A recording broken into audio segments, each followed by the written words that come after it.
Hello दोस्तों। तो हम थर्मोडायनेमिक्स के पीवाईक्यू के सेशन को हम आगे बढ़ाएंगे। आज हम कुछ नए नए पीवाईक्यू फिर से लाए हैं। चलो एक एक करके डिस्कस करते हैं। तो 2017 में एक पीवाईक्यू आया है। 2017 में क्या आया है? For given reaction, for given reaction delta H दे दिया है 35.5 किलो जूल पर मोल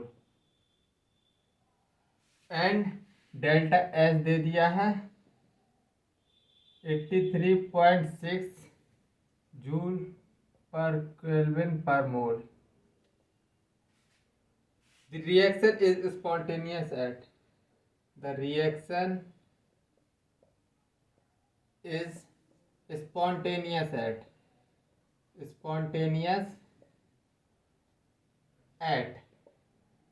पहला ऑप्शन टेम्परेचर 425 केल्विन से ज़्यादा, बी ऑप्शन टेम्परेचर 425 से कम, C option all temperature, D option T बराबर 298 केल्विन।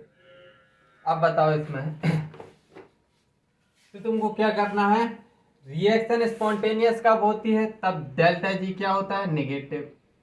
इतनी बात तो पता है, इतनी बात तो पता होगी सबको। रिएक्शन स्पॉन्टेनियस कब होती है? Non spontaneous delta G positive होता है तो non spontaneous, delta G negative zero होता है तो इक्विलिब्रियम, और डेल्टा जी नेगेटिव होता है तो मतलब स्पॉन्टेनियस की कंडीशन।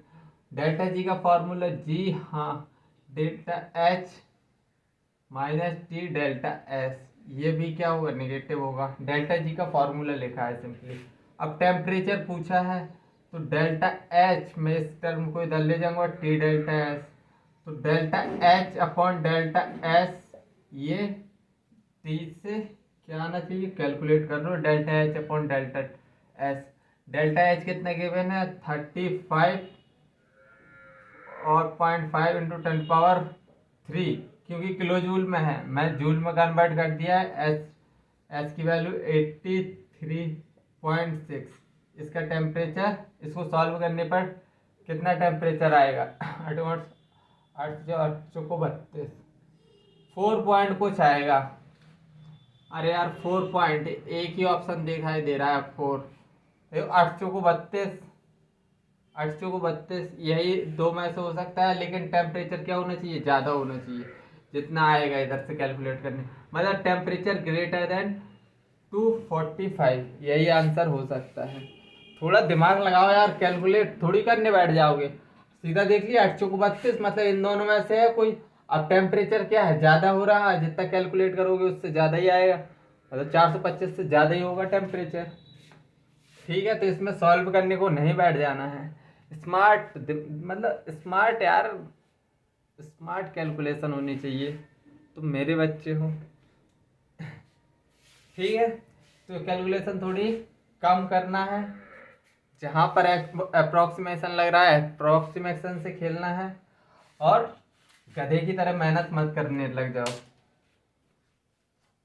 वरना गधे की तरह भाई जुटे हो कि एक एक अंक से भाई कंपटीशन में बैठ रहे हो तुम, तो थोड़ी तो कॉमन सेंस होना चाहिए ना, कि और बच्चों से डिफरेंट करना है तुमको कुछ।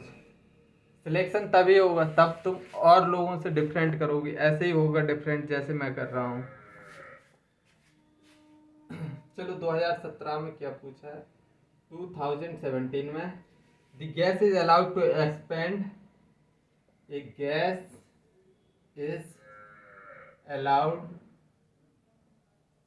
To expand,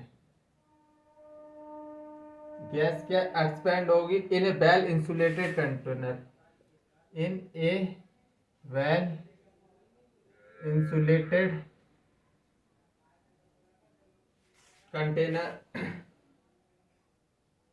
container against a constant, against a constant external pressure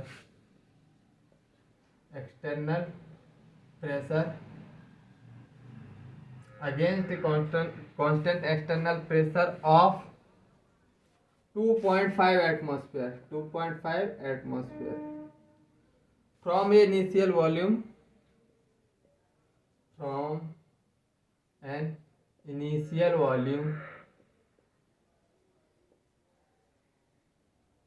initial volume of 4.50 liter. Oh no, 2.50 liter to final volume of 4.50 liter. The change in internal energy of the gas in joule will be the change in internal energy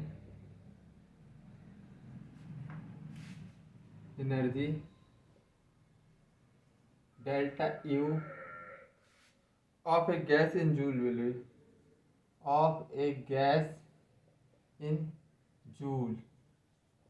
will be पहला option 1136.25 joule, second option -500 joule, third option -505 joule, fourth option +515 joule. आप इस question को अच्छे से पढ़ो, अच्छे से, बड़ा क्वेश्चन है, थोड़ी अच्छे से पढ़ लो। Gas in allowed to expand in a well insulated container. सबसे पहले बात तुमको पकड़नी है इंसुलेटेड कंटेनर। इंसुलेटेड कंटेनर मतलब इधर क्या क्यू क्या होगा, इंसुलेटेड कंटेनर है, क्यू 0 होगा, तो इंसुलेटेड कंटेनर इधर क्यू क्या होगा 0। अगेंस्ट कांस्टेंट एक्सटर्नल प्रेशर दे दिया। चेंज इन इंटरनल एनर्जी पूछा है, तो देखो डेल्टा यू बराबर क्यू प्लस डब्ल्यू होता है। क्यू तो 0 है क्योंकि इंसुलेटेड कंटेनर दे दिया है, ये बात तो हो गई। तो डेल्टा यू निकालना है हमको, और वो है डेल्टा मतलब डब्ल्यू के बराबर। और वर्क डन इधर पे कांस्टेंट एक्सटर्नल प्रेशर लिखा है, कांस्टेंट एक्सटर्नल प्रेशर लिखा है, तो मतलब -P एक्सटर्नल, जो वर्क डन क्या होगा -P एक्सटर्नल डेल्टा भी होगा। इसी से इंटरनल एनर्जी निकलने वाली है, तो इंटरनल एनर्जी क्या आएगी P एक्सटर्नल कितना दिया है 2.5 -2.5 V2 - V1 4.50 -2.50, तो इधर से कितना निकलेगा 2 निकलेगा, 2.5 इंटू 2 मतलब 5 आया, -5। ये क्या आया एटमॉस्फेयर और वॉल्यूम लीटर में, एटमॉस्फेयर लीटर में आया, लेकिन आंसर किस में गिवन है जूल में, इतनी बात याद रखना। तो एक एटमॉस्फेयर लीटर में 101.3 जूल होता है, -5 का 101.3 से मल्टीप्लाई कर देंगे तो जूल में बदल जाएगा, मतलब 505 कुछ आ रहा है, 505 माइन नेगेटिव में 505। देखो यही ऑप्शन है, थर्ड ऑप्शन, ऐसे करना है, ठीक है। इसमें ये ध्यान क्या रखना था, इंसुलेटेड कंटेनर है मतलब Q0 होगा, और इक्वेशन ये वाली याद रखनी थी, थर्मोडायनेमिक्स की first law of equation, thermodynamics का फर्स्ट लॉ, डेल्टा यू बराबर क्यू प्लस डब्ल्यू, बस ये लगा देना था, क्यू को 0। और एक्सटर्नल कांस्टेंट एक्सटर्नल प्रेशर दिया है, तो हमको क्या ये वाला फार्मूला लगाना था, पी एक्सटर्नल डेल्टा बी वाला, ठीक है, क्योंकि एक्सटर्नल कांस्टेंट प्रेशर दिया है। चलो और आगे बढ़ते हैं, दूसरा क्वेश्चन देखते हैं। अब थोड़े अच्छे अच्छे से क्वेश्चन आए हैं, मतलब अब लग रहा है कि हाँ हम PYQ कर रहे हैं। अभी तक तो मतलब पिछले DPV वगैरह में उसमें कुछ नहीं था। क्वेश्चन 2016 में क्या पूछा गया है, for a sample of perfect gas for a sample of perfect gas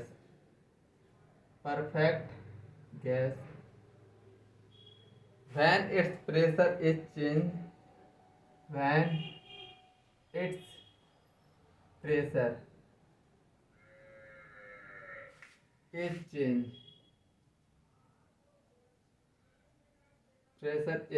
changed isothermally from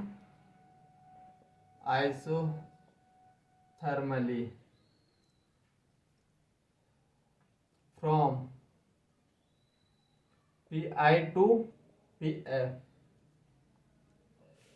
The entropy change is given by the entropy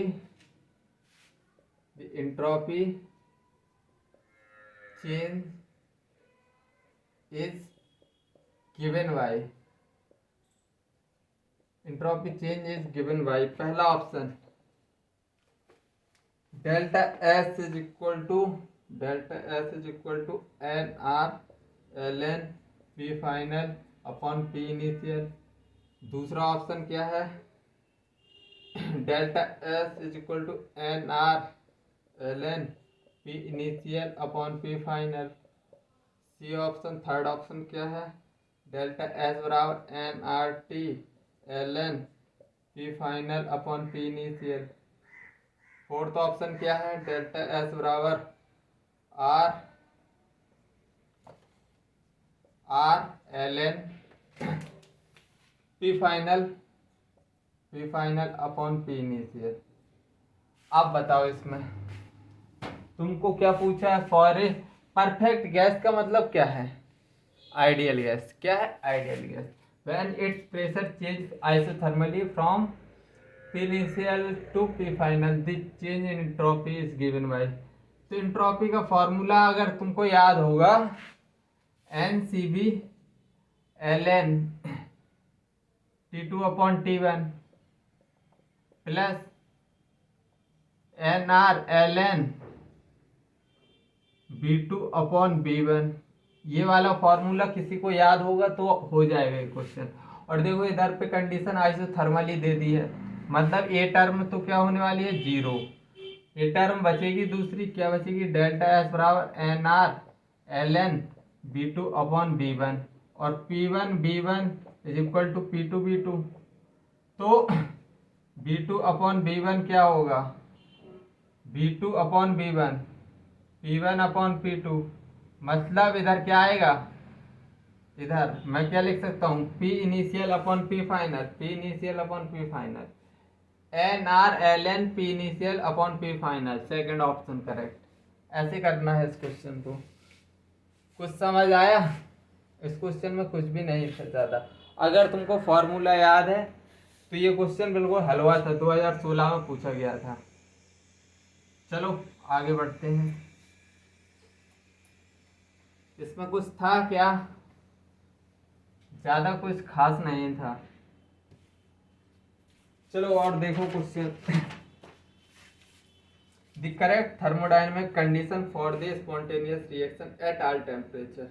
2016 में एक और क्वेश्चन आया था। The correct thermodynamic condition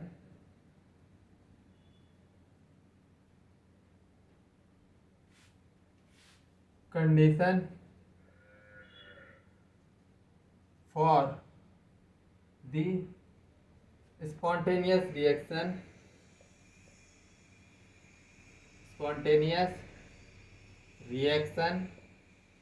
at all temperature, सभी temperature पर, at all temperature is। पहला option delta H क्या होगा पॉजिटिव और डेल्टा S क्या होगा नेगेटिव। दूसरा delta H negative and delta S positive.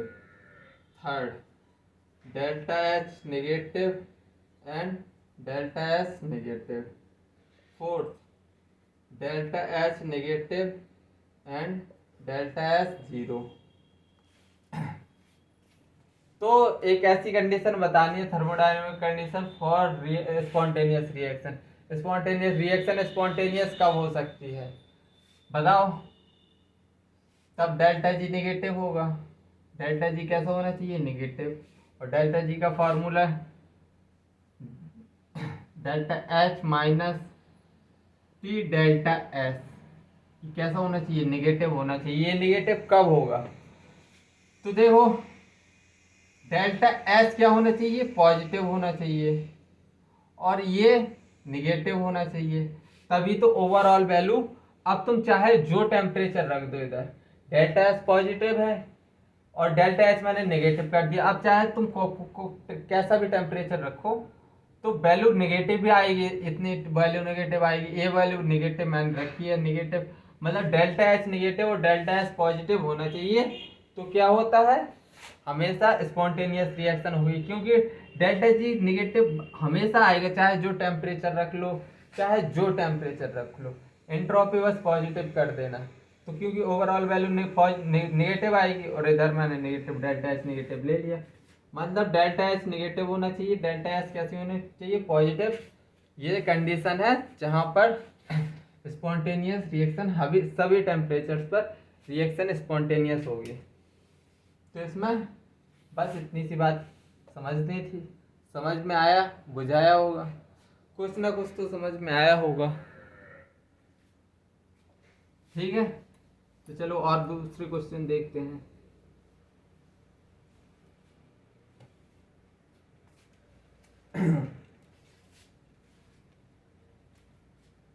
दो 2015 में क्या पूछा गया, 2015 में the heat of combustion, the heat of combustion of carbon to carbon dioxide is minus 393.5 kilojoule per mole. The heat release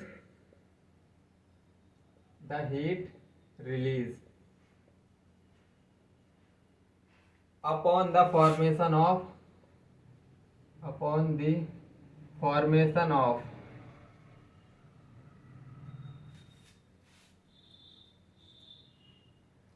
35.2 gram of carbon dioxide from carbon and oxygen gas is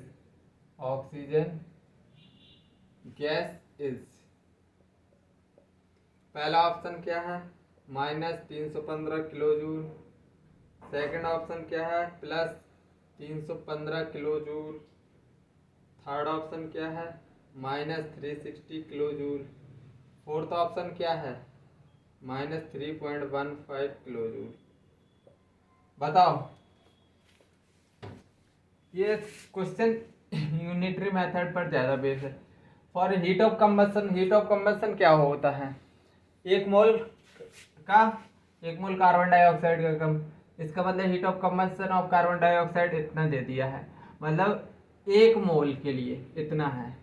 और the heat release formation of इतने gram of carbon dioxide. अब heat release बताना है कि अगर इतने gram carbon dioxide हमने जलाया तो कितनी हीट निकलेगी। देखो हीट ऑफ कंबशन कितने, एक मोल के लिए डिफाइन होती है, तो 44 ग्राम ऑक्सीजन के कार्बन डाइऑक्साइड 44 ग्राम होगा ना मॉलिक्यूलर वेट, 44 ग्राम के लिए कितनी लगती है heat, 44 gram of carbon dioxide combustion करवाएंगे, कंबशन करवाएंगे तो कितनी हीट निकलती है, -393.5, चूंकि और इसलिए अगर 35.2 ग्राम ऑफ कार्बन डाइऑक्साइड ले लेंगे, कंबशन करवाएंगे, तो क्या होगा, एक के लिए 39.35, देखो किलो जूल है, मैं इसको किस में बदल दे रहा हूँ, जूल में। और इतने ग्राम के लिए पूछा है, कितने 35.2, तो इंटू 10⁻³ अपॉन कितना कर दो 35.2। बस तुमको कुछ नहीं कैलकुलेशन करनी है, तो 39350 और 35.2, कुछ तो गड़बड़ है। क्वेश्चन क्रॉस चेक किया जाए। ओ 44 लिखना था ना, इधर 44 लिखेंगे, क्या कर दिया।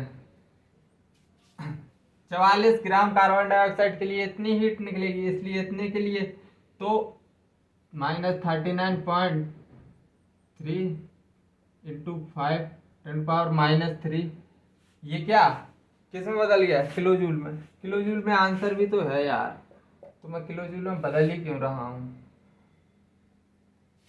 तो अपॉन 44 इंटू 35.2 यूनिटरी मेथड है यार भाई, यूनिटरी मेथड है और कुछ भी नहीं है। तो चलो इसको सॉल्व करो। तो कैसे सॉल्व करेंगे इसको, सब फर्दर सॉल्व करेंगे तो इसका आंसर आएगा माइनस साइन लगा -315 आएगा, -315 किलो जूल, -315 किलो जूल इसका आंसर आएगा। इसको फर्दर सॉल्व करना, बस यूनिटरी मेथड लगाना था। हीट ऑफ कंबस्शन क्या होता है मैं तुमको एक इत्मीनान से बता दे रहा हूँ। हीट ऑफ कंबस्शन होता है 1 मोल किसी चीज़ को जलाएं तो कितनी हीट निकलती है। तो उसने दे दिया है heat of combustion of carbon to carbon dioxide की कंबस्शन दे दी है, और इतने ग्राम की पूछ ली है, मतलब 44 ग्राम की कितनी गिवन कर दी है, और 35.2 ग्राम की पूछ ली है। यूनिटरी मेथड लगा दिया मैंने, और कुछ भी नहीं किया इधर, देख लो तुम भी। तो इस क्वेश्चन में किसी को दिक्कत नहीं होनी चाहिए, ठीक है। बकाया कैलकुलेशन थी, मैथमेटिक्स, केमिस्ट्री तो बिल्कुल इसमें ना के बराबर थी। और ये यूनिटरी मेथड तो हम कक्षा 2 से पढ़ते आ रहे हैं, कक्षा 3 4 में पढ़ाने लगते हैं सब लोग यूनिटरी मेथड, ठीक है। तो